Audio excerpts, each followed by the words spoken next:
நாம இன்னைக்கு பார்க்க போறது சொடலை மாடனுக்கு தனிநபர் மேல பாசம் இருக்கிறதுக்கான காரணம் என்ன? அந்த ஒருத்தருக்கு மட்டும் சொடலை மாடன் அந்த கோயிலுக்கு பாத்தியப்பட்ட மற்றவங்களுக்கு கொடுக்கறத விட இவருக்கு அதிகப்படியாக அள்ளி கொடுக்கறதுக்கான காரணம் என்ன அப்படிங்கிறத நம்ம இப்ப பார்க்க போறோம். அது சொடலை மாடனுக்கு ஒரு தனிநபர் மேல பாசம் வருமான்னு கேட்டீங்கன்னா கண்டிப்பா வரும். எல்லாரு மேலயும் அதுக்காண்டி பாசம் இருக்காது அப்படின்னு இல்லை. அந்த தனிநபர் அந்த ஒரு நபர் மேல மட்டும், இல்ல ஒரு நபரா இருக்கலாம், இல்ல அது ஒரு ரெண்டு நபரா கூட இருக்கலாம், அவங்க மேல மட்டும் கொஞ்சம் அதிகப்படியான பாசங்கள் இருக்கும். அது எதனால அந்த மாதிரி பாசங்கள் இருக்குன்னு கேட்டீங்கன்னா, நீங்க உடனே நினைக்கலாம், அவரு சொடலை மாடனுக்கு ஏதாவது கோயில் பெருசா எடுத்து கட்டியிருப்பாரு, இல்ல கோபுரங்கள் கட்டியிருப்பாரு, இல்ல சொடலைக்கு ஒரு உருவச்சிலை கொடுத்திருப்பாரு, இல்ல ஒரு கல் சிலை வச்சிருப்பாரு, அதெல்லாம் சொடலை மாடனுக்கு அசுர படையில எதுவும் கொடுத்திருப்பாரு, இல்ல பெரிய பெரிய கிடாக்கள் வெட்டுவாரு, சொடலை மாடனுக்கு தேவையான சல்லடம் குழா அருவா பல்லையும் வேல்கம்பு இதோ செஞ்சு வச்சிருப்பாரு அப்படின்னு நீங்க நினைப்பீங்க. அந்த மாதிரி யார் மேலேயும் சொடலை மாடன் தனிப்பட்ட முறையில பாசமோ இல்ல அதிக லெவல்ல பாசமோ வைக்க மாட்டாரு. அந்த மாதிரி பண்ணா அது ஒரு பாசமா ஒரு அன்பா ஒரு ஆசையா அதை ஏத்துக்கிடுவார தவிர்த்து அதுக்காண்டிலாம் உங்களுக்கு அவர் அதிகப்படியான பாசங்கள் உங்க மேல வச்சு உங்களுக்கு அள்ளி கொடுப்பாருன்னு கேட்டீங்கன்னா இல்ல. என்ன காரணத்துக்காண்டி அந்த ஒருத்தங்களுக்கு அந்த அளவுக்கு அள்ளி கொடுக்கறதுக்கும் அந்த ஒரு நபரை அவர் அவளை அரவணைக்கிறதுக்கான காரணம் என்ன அப்படிங்கிறத பார்ப்போம். நீங்க உங்க கோயில்ல ஏதாட்டும் ஒரு நபரை நீங்க கவனிச்சிருப்பீங்க. அவர் ஏதாட்டும் ஒரு கோயிலுக்கு உங்க கூட ஏதோ ஒரு கோயிலுக்கு குறி கேட்கறதுக்கோ இல்ல எதுவும் கோயில்ல கணக்கு கேட்கறதுக்கும் போனாருனாலும் அப்போ யாருன்னே தெரியாத ஏதோ ஒரு சாமியாடி அப்ப சொல்லுவாரு, உனக்கு தான் சொடல துணையா கூட வராமல, நீ அம்ப கவலைப்படுத கலங்காத அப்படின்னு சொல்லுவாரு. அதே மாதிரி வீட்டுக்கு ஒரு ராக்கோடாங்க இல்ல ஏதாவது ஒரு மந்திரம் தெரிஞ்சவங்க நைட்டு ஊரை சுத்தி வருவாங்க, வந்துட்டு காலையில இந்த மாதிரி ஏதாவது குறிகள் சொல்லுவாங்க. அந்த மாதிரி சொல்றவங்களும் உனக்கு உன் சொடல துணையா நிக்கா, நீ பயப்படாத அப்படின்னு சொல்லுவாங்க. அதே மாதிரி அவரு வேற ஏதாவது ஒரு பிரச்சனைக்கு இல்ல ஏதோ ஒரு இடத்துக்கு வேற ஏதாவது ஒரு கோயிலுக்கு எதுக்கும் போயிருந்தாலும் அங்க உள்ளவங்களும் சரி உங்களுக்கு தான் சொடல துணைக்கு இருக்காரு, நீங்க கவலைப்படணும் அந்த மாதிரி சொல்லுவாங்க. அது மாதிரி ஊர் பகுதிகளிலுமே அவனுக்கு என்னப்பா அவனுக்கு சொடலை எடுத்து அள்ளி கொடுப்பாங்க அப்படிங்கிற மாதிரி நீங்க கேள்விப்படுறீங்க. அந்த நபர் மேலதான் சொடலை மாடன் அதிகப்படியான பாசம் வைக்கிறதுக்கான காரணம் என்ன அப்படிங்கிறத நம்ம இப்ப பார்க்க போறோம். அவர் எப்படி இருப்பாருன்னு பாத்தீங்கன்னா, ஒண்ணு இந்த விதத்துல சொல்லுவாங்க, அப்படி இல்லைன்னா அதாவது எங்க போனாலும் அவர் சொடலை துணை இருக்குன்னு சொல்லுவாங்க.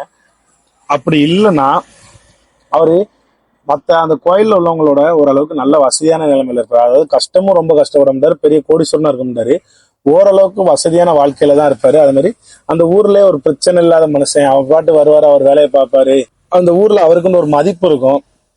அதே மாதிரி அவர் வந்து சொடலை மாடனுக்கு பெரிய லெவல்ல எல்லாம் கிடாக்கள் வெட்டுறது, பெரிய பெரிய கோபுரங்கள் கோயில் வேலைகள் இழுத்து போட்டு பண்ணது இல்ல. சொடலை மாடனுக்கு பெரிய லெவல்ல எதுவும் அவர் சொடலை மாடனுக்கு பெரிய லெவல்ல எதுவும் வேண்டுதல் வச்சிருக்க மாட்டாரு. ஆனா அவர் பண்ற ஒரு விஷயம் இந்த ஒரு விஷயம் பண்ணுவாரு. ஒரு செவ்வாய் வெள்ளியோ இல்ல தினமும் போய் சொடலை மாடனை வழிபட்டுட்டு வருவாரு. அதை தவிர்த்து அவர் பெருசா எதுவும் நான் சொடலை மாடனுக்கு அது பண்ண போறேன், கோயில் கட்ட போறேன், அந்த மாதிரி எந்த அளவுக்கு பெரிய லெவல்ல ஈடுபாடுல இருக்க மாட்டாரு. அப்படி உள்ளவர் மேல சொடலை மாடன் தனிப்பட்ட முறையில பாசம் இருக்குமான்னு கேட்டீங்கன்னா இருக்கும். அதுக்கான காரணம் என்னங்கிறத பார்ப்போம். அது என்ன காரணம் அப்படின்னு பாத்தீங்கன்னா, இந்த மாதிரி சொடலை மாடன் ஒரு நபர் மேல அதிக லெவல்ல பாசம் வச்சு அவரை பேணி காத்து அவருக்கு தேவையான வசதி வாய்ப்பு ஊர்ல உள்ள மரியாதைகள் எல்லாமே சொடலை மாடன் அவருக்கு வாங்கி கொடுக்கறதுக்கான காரணம் ஒரே ஒரு காரணம் தான். அது என்ன காரணம் அப்படின்னு நீங்க பாத்தீங்கன்னா, இந்த பொதுவா எல்லா கோயில்களும் ஒரு சூழ்நிலையை சந்திக்கும். அது என்ன சூழ்நிலை அப்படின்னா, அந்த தெய்வத்தை யாராட்டும் ஒருத்தவங்க கட்டியிருப்பாங்க. அப்படி இல்லை அந்த கோயிலுக்கு அது ஒரு போதாத காலமா இருக்கும்போது அந்த தெய்வத்தால முழுமையான அருளை கொடுக்க முடியாது. அந்த மாதிரி நேரத்துல அந்த தெய்வம் அதாவது நம்ம சொடலை மாடன் யார் மேலேயும் வந்திருக்க மாட்டாரு. அதே மாதிரி மக்களுக்கு வேண்டிய வரமும் கொடுக்க முடியாம இருந்திருக்கும், இல்ல அந்த குடும்பத்துல வேற ஏதாவது ஒரு பிரச்சனை இருக்கும். அந்த மாதிரி சூழ்நிலையில அந்த கோயிலை பாத்தியப்பட்டவங்க எல்லாருமே ஒரே ஒரு ஒரு முடிவுக்கு வந்துடுறாங்க. அது என்ன முடிவு அப்படின்னு பாத்தீங்கன்னா, இது சொடலை கோயில்ல இல்ல, இந்த கோயில்ல சொடலை மாடன் இல்ல நம்ம சொடலை மாடனுக்கு சக்தி இல்ல, நம்ம சொடலை மாடனை வழிபட்டு நமக்கு ஒன்றும் ஆக போறது இல்ல, நம்ம வேற ஏதாவது தெய்வத்திட்ட போனாதான் சரியா வரும் அப்படின்னு சொல்லிட்டு அந்த சொடலை மாடனை மறந்து வேற ஏதாவது இஷ்ட தெய்வத்தை தேடிய போறதோ. ஏன்னா இந்த சொடலைக்கு சக்தி இல்ல, இந்த சொடலையால நமக்கு வேண்டிய எதையும் கொடுக்க முடியல, நம்ம வேண்டுதலுக்கு இந்த சொடலையால எந்த ஒரு அருளும் கொடுக்க முடியல அப்படின்னு சொல்லி அந்த தெய்வத்தை அதாவது நம்ம சொடலை மாடனை புறக்கணிச்சிருப்பாங்க. அது ஒரு கோயில்ல மட்டும் இல்ல, எல்லா கோயில்களும் ஏதாவது ஒரு ஆரம்ப காலத்துல இல்ல ஒரு இடைப்பட்ட காலத்துல அந்த சொடலை மாடனுக்கு இந்த மாதிரி ஒரு விஷயம் நடந்திருக்கும். அதே மாதிரி அந்த கோயிலுக்கு பாத்தியப்பட்டவங்க எல்லாரும் சரி ஒரு கடமைக்காண்டி மட்டும் அந்த கோயிலு கூட கொடுப்பாங்க. கொடுத்துட்டு மற்றபடி அவங்களோட இஷ்ட தெய்வத்தை நாடி போயிறாங்க. மற்றபடி இந்த தெய்வத்தை சொடலை மாடனை தேடி எந்த ஒரு பக்தர்களுமே வரவே மாட்டாங்க. ஆனா இந்த ஒரே ஒரு ஆளை தவிர்த்து அதாவது சொடலை மாடன் இல்லை அப்படின்னு சொல்லி இந்த கோயில சொடலை மாடன் இல்லை, சொடலை மாடனுக்கு அருள் இல்லை, இந்த சொடலை நம்பி வந்தா எதுவுமே நடக்காது, இந்த சொடலையே இல்லை அப்படின்னு சொல்லி ஊரே அந்த கோயிலை ஒதுக்கிட்டு புறக்கணிச்சுட்டு வேற ஒரு கோயிலை பார்த்து போனாலும் இந்த ஒரு நபர் மட்டும் இல்ல சொடலை இங்கதான் இருக்காரு, என் சொடலைக்கு சக்தி இருக்கு, என் சொடலைக்கு அருள் இருக்கு அப்படின்னு சொல்லி அந்த சுடலை மாடனை முழுமையானசா நம்பி அந்த சுடலை மாடனை கையெடுத்து வணங்கி அந்த சுடலைய அந்த நிலையத்திலே நிக்க வச்சிருப்பாரு. ஏன்னா எல்லாருமே புறக்கணிக்கப்படும் போது அந்த தெய்வம் அந்த சக்தியை இழந்து அதுவே அதோட இடத்த மறந்து திரிய ஆரம்பிச்சு. ஏன்னா அந்த கோயில்ல பூஜைகளோ இல்ல ஒரு படையலோ இல்லாம எதுவுமே இல்லாம அந்த கோயில்கள் அப்படி கிடக்கும் போது அந்த தெய்வங்கள் எல்லாமே தன்னோட சக்தியை மொத்தமா இழந்து தன்னோட நிலம் மறந்து அது பாட்டு தெய்வங்கள் ஒவ்வொரு பக்கமா சுத்தி திரிய ஆரம்பிச்சிடும். ஆனா அந்த மாதிரி தெய்வத்தை சுத்தி திரிய விடாம அந்த கோயில்ல நீ இருக்க அப்படின்னு சொல்லி ஒரு முழு மனசா முழு நம்பிக்கையா நினைச்சு அந்த சுடலை மாடனை கையெடுத்து கும்பிட்டு சுடலை மாடனை அதே இடத்துல நிலைய வாங்கி அங்கேயே நிக்க வச்சவர் தான் அந்த ஒரு நபர். அந்த ஒரு நபர் மேல அவர் சுடலை மாடனுக்கு அளவு கடந்த பாசம் இருக்கும். ஏன்னா அதாவது ஊரே புறக்கணிச்சு ஊரே சக்தி இல்லை அப்படின்னு சொல்லி எந்த ஒரு பூஜை படையல் எதுவுமே கொடுக்காம வருஷத்துல ஒரு கோயில் கூட இல்லை அந்த கோயில் கூடயுமே கொடுக்காம அந்த தெய்வத்தை வேண்டாம் சுடலை மாடனை வேண்டான்னு ஒதுக்கிட்டு போன எல்லாருக்கும் மத்தியில இந்த ஒரு ஆள் மட்டும் நம்ம சுடலை மாடன் இருக்காரு, சுடலை மாடனுக்கு அருள் இருக்கு, சுடலை மாடனுக்கு சக்தி இருக்குன்னு சொல்லி சுடலை மாடனோட காலடியை பிடிச்சி நிப்பாட்டி வச்ச இந்த ஒரு நபர் தான் அந்த நபர்.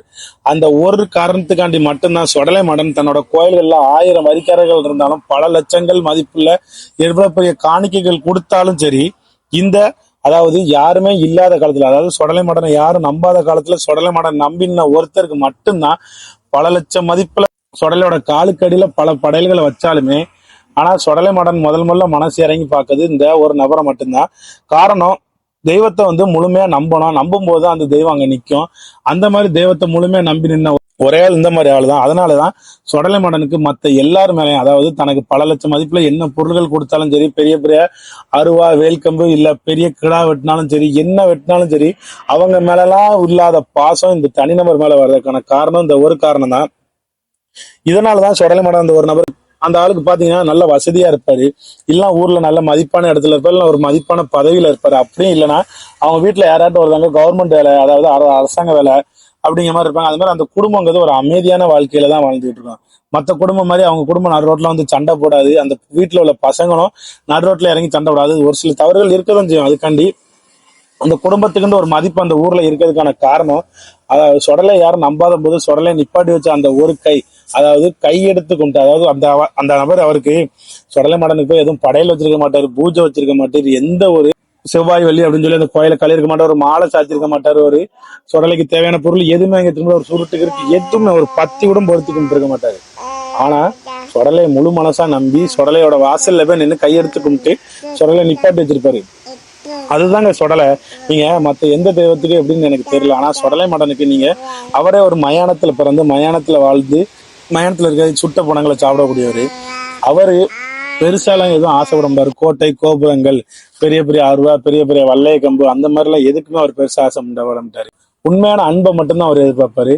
அதே மாதிரி அவரை முழுசா நம்புறவங்களுக்கு மட்டும்தான் அவர் துணையா நிற்பாரு.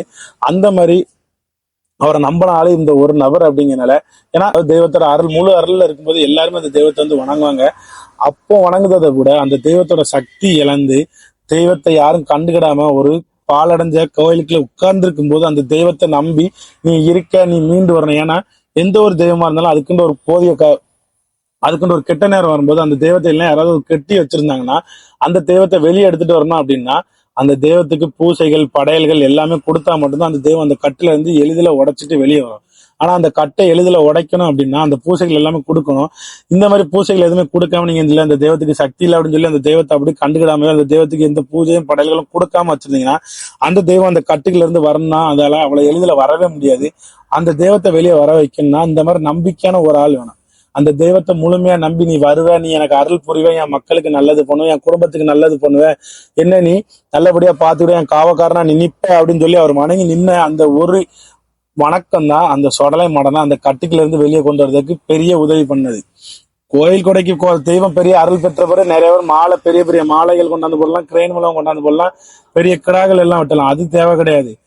தெய்வம் போதாத காலத்துல இருக்கும்போது தெய்வத்தை முழு மனசா நம்பி தெய்வத்தோட காலடியை பிடிச்சு நிக்கவனுக்கு தான் தெய்வம் தன்னோட முழுமையான அன்பை கொடுக்கும். அந்த மாதிரிதான் சுடலை மாடன் அவரோட புறக்கணிச்ச நேரத்துல அவரை வணங்கின ஒருத்தருக்கு தான் சுடலை மாடன் அவரோட அன்பு கொடுப்பாரு.